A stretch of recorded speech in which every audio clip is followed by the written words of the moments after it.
ನಿಮಗೆ skin tag ಇಲ್ಲ ನರುಲಿ ಯಾಕೆ ಬರುತ್ತೆ ಗೊತ್ತಾ? 60 ದಿನ ಒಂದು ಶರೀರದಲ್ಲಾಗೋ ಕ್ರಿಯೆ ಬಗ್ಗೆ ತಿಳ್ಕೊಳ್ಳೋಣ. ನಾನು ನಿಮ್ಮ ವೈದ್ಯ ಅರುಣ್.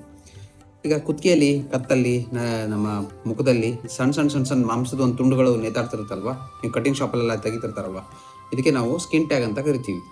ಇದು ಮೊದಲೇದು ಕ್ಯಾನ್ಸರ್ ಅಲ್ಲ. ಇದರಿಂದ ನಮ್ಮ ದೇಹಕ್ಕೆ ಏನಾದರೂ ಅಪಾಯ ಇದೆ? ಇಲ್ಲ.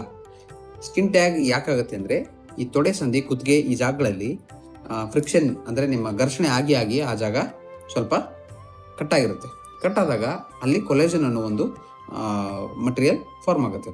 ಈ ಕೊಲೆಜನ್ ಅನ್ನೋ ಮಟೀರಿಯಲ್ಲು ತುಂಬ ದಿನ ಕಂಟಿನ್ಯೂ ಆಗ್ತಾ ಹೋದರೆ ಈ ಥರ ಘರ್ಷಣೆ ಆ ಜಾಗದಲ್ಲಿ ಮೆತ್ತನೆ ಅದು ಒಂದು ಚರ್ಮ ಬರುತ್ತೆ. ಅದಕ್ಕೆ ನಾವು ನಾರುಲಿ ಇಲ್ಲ ಸ್ಕಿನ್ ಟ್ಯಾಗ್ ಅಂತ ಅಂತೀವಿ.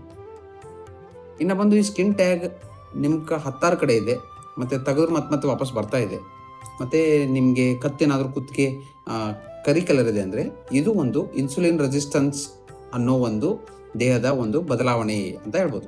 ಅಂದರೆ ನಿಮ್ಮ ದೇಹದಲ್ಲಿ ಶುಗರ್ ಇಲ್ಲ PCOD ಇಲ್ಲ ಬೊಜ್ಜಿನ ಸಮಸ್ಯೆ ಜಾಸ್ತಿ ಆಗ್ತಾ ಇದೆ ಅಂತ ಅರ್ಥ. ಸೊ ನೆಕ್ಸ್ಟ್ ಟೈಮ್ ನಿಮಗೆ ನಾರುಲಿ ಬಂದಾಗ ಯಾಕೆ ಹೀಗಾಗ್ತಿದೆ ಅಂತ ಕಂಡುಹಿಡ್ಕೊಳ್ಳಿ. ಇದು ನಮ್ಮ ದೇಹದ ಒಂದು ವಾರ್ನಿಂಗ್ ಸಿಂಪ್ಟಮ್. ಮತ್ತು ಕಟಿಂಗ್ ಅಂಗಡಿಯಲ್ಲಿ ಅಲ್ಲಿ ಇಲ್ಲಿ ಮೆಡಿಸಿನ್ ಹಚ್ಕೊಳ್ಳೋದು ಮತ್ತು ತೆಗೆಯೋದು, ಅದರಿಂದ ಏನಾದರೂ ತೊಂದರೆ ಆಗುತ್ತಾ ಸರ್? ಯಾವುದೇ ಒಂದು ಪ್ರೊಸೀಜರ್ ಮಾಡುವಾಗ ಆ ಜಾಗದಲ್ಲಿ ಸ್ವಚ್ಛತೆ ಇಲ್ಲ, ಹೈಜೀನ್ ಇಲ್ಲ ಅಂದರೆ ಆ ಜಾಗದಲ್ಲಿ ಇನ್ಫೆಕ್ಷನ್ ಆಗೋ ಚಾನ್ಸಸ್ ಇರುತ್ತೆ. ಮತ್ತು ಆ ದಾರ ಎಲ್ಲನೂ ಒಬ್ರದೊಬ್ರು ಯೂಸ್ ಮಾಡೋದ್ರಿಂದ ಅವರು ಇರೋ ರೋಗಗಳು ನಿಮಗೂ ಬರೋ ಚಾನ್ಸಸ್ ಇರುತ್ತೆ. ಸೊ ಹುಷಾರಾಗಿರಿ. ಈ ವಿಡಿಯೋನ ಯಾರಿಗೆ ಜಾಸ್ತಿ ನಾರುಲಿ ಇದೆ ಅವ್ರಿಗೆ ಶೇರ್ ಮಾಡಿ, ಮತ್ತು ನನ್ನ ಪೇಜ್ ಫಾಲೋ ಮಾಡಿ. ಧನ್ಯವಾದ.